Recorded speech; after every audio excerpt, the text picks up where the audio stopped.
Hello दोस्तों, कैसे हो आप।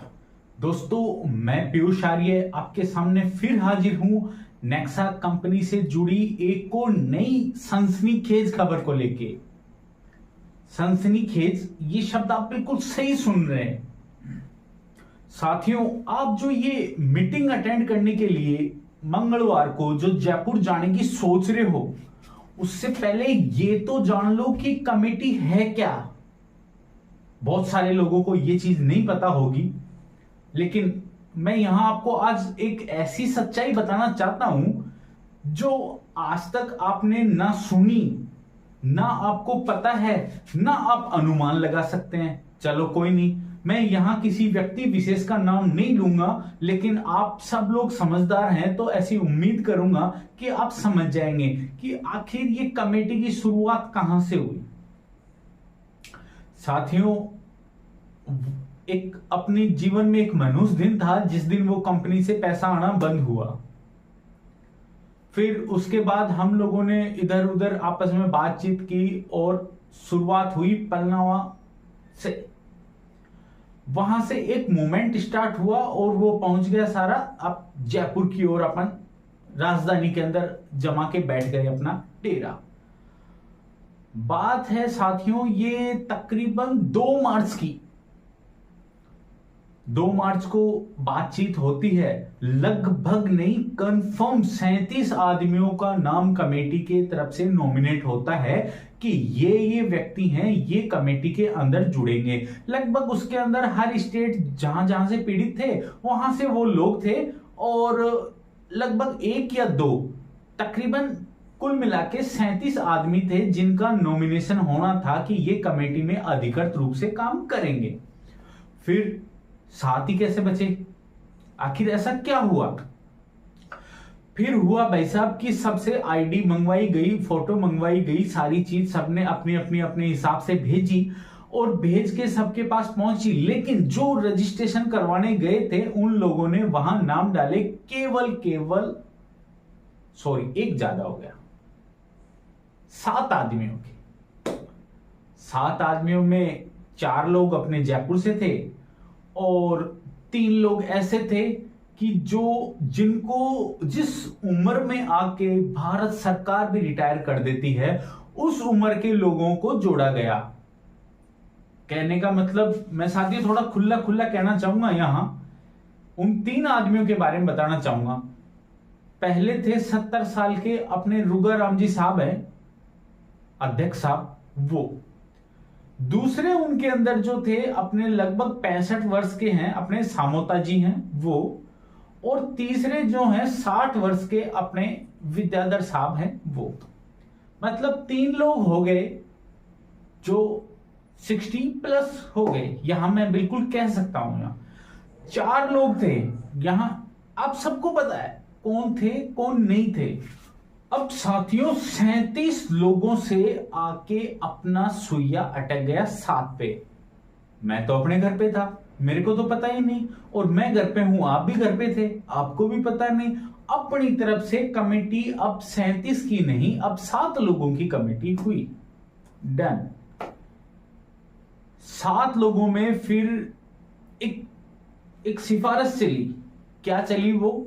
कि सबको पेमेंट मिलेगा। मानो कि उनकी नौकरी लग गई है और वो भी सरकारी नौकरी, करना धरना कुछ है नहीं और पेमेंट मिलेगा और अपने आराम से। भाई साहब, एक मैं बात यहां रोक रहा हूं, जिस दिन पेमेंट मिलने लग जाए ना उस दिन कमेटी में मेरे को भी शामिल कर लेना। जितना काम और लोग कर रहे हैं उतना काम मैं भी कर दूंगा और बहुत अच्छा व्हाट्सएप पे रिप्लाई करूंगा। हाँ, इतनी भी गारंटी करता हूं कि हर रोज आपको वीडियो मिलेंगे, चाहे कोई अपडेट हो चाहे ना हो। कुछ दिन गुजरे इस बात को, कमेटी का काम आगे आगे चलता रहा। और यहां मैं तारीफ करना चाहूंगा एक नाम की, भाई नरेश काजड़ा। क्यों? वो भाई साहब आदमी कमेटी के अंदर है ही नहीं, नाम ही नहीं है मेंबर किसी के अंदर भी। अब 7 आदमी में है नहीं और सबसे ज्यादा काम एक ही आदमी कर रहा है, जिसे आप सब लोग जानते हैं। अब साथियों हुआ क्या आगे कि 37 लोगों में से 7 लोग रह गए। वो अपने सैलरी का इंतजार करने लग गए। उनकी डिमांड थी कि हमारे को सैलरी दी जाए। चलो कोई बात नहीं, सैलरी वाली बात उनकी दरकिनार कर दी गई वहां। अब थोड़े दिन हुए, डिमांड बढ़ने लग गई। 3 बेचारे बुड्ढे वो तो अपने बैठा रहते हैं मस्त मजे से। कोई आ गया, हाँ बाबूजी कैसे हो, बातचीत कर ली और अपना काम खत्म। अब वहां एक गुट हो गया कि जवान एक तरफ और बूढ़े एक तरफ।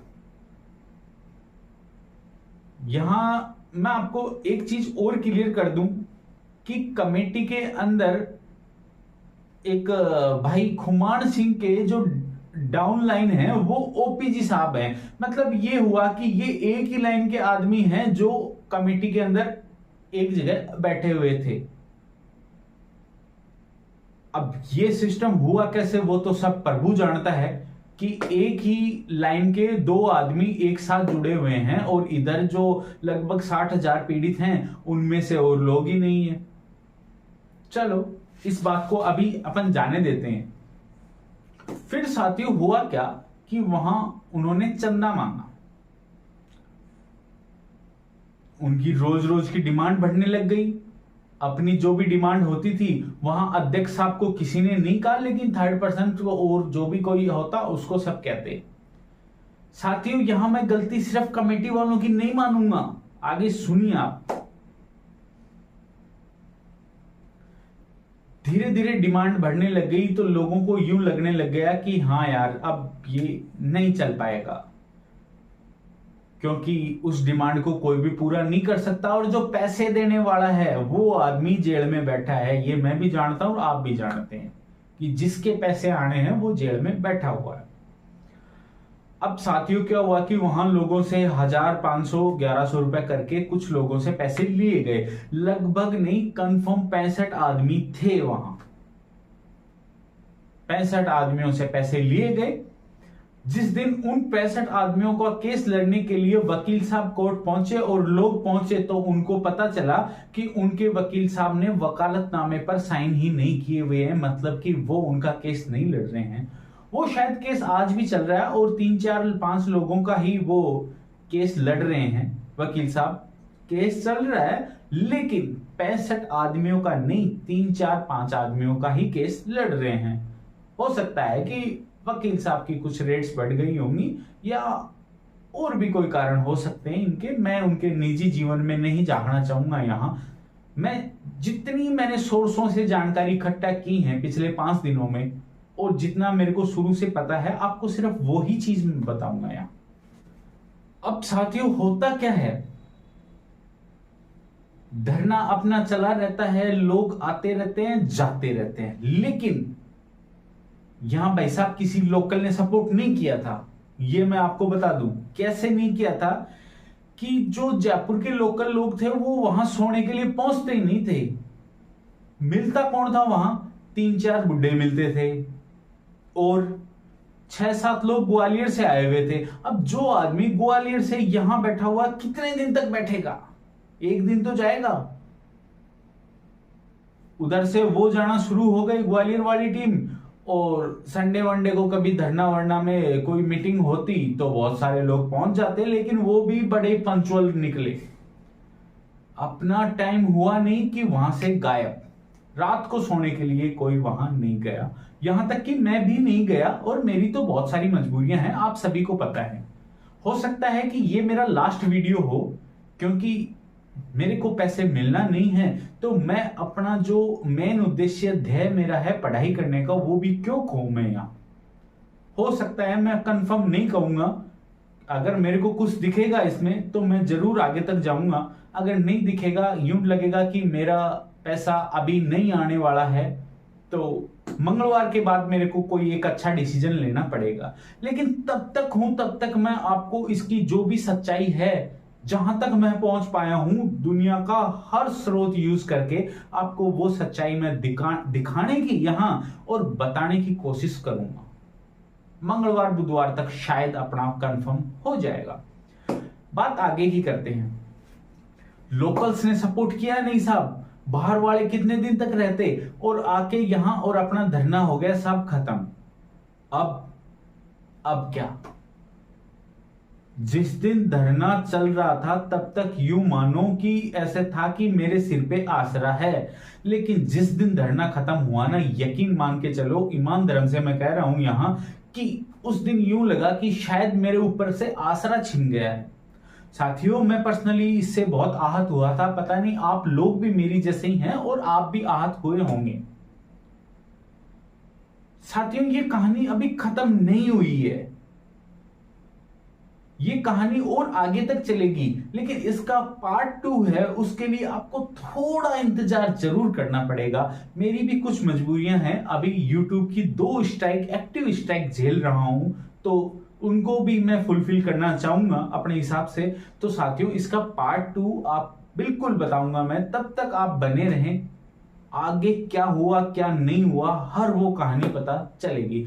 तब तक के लिए आपके लिए एक विशेष संदेश रहेगा साथियों, स्वस्थ रहें, मस्त रहें, आप अपना और अपनों का विशेष ख्याल रखेंगे। जय हिंद, जय भारत दोस्तों।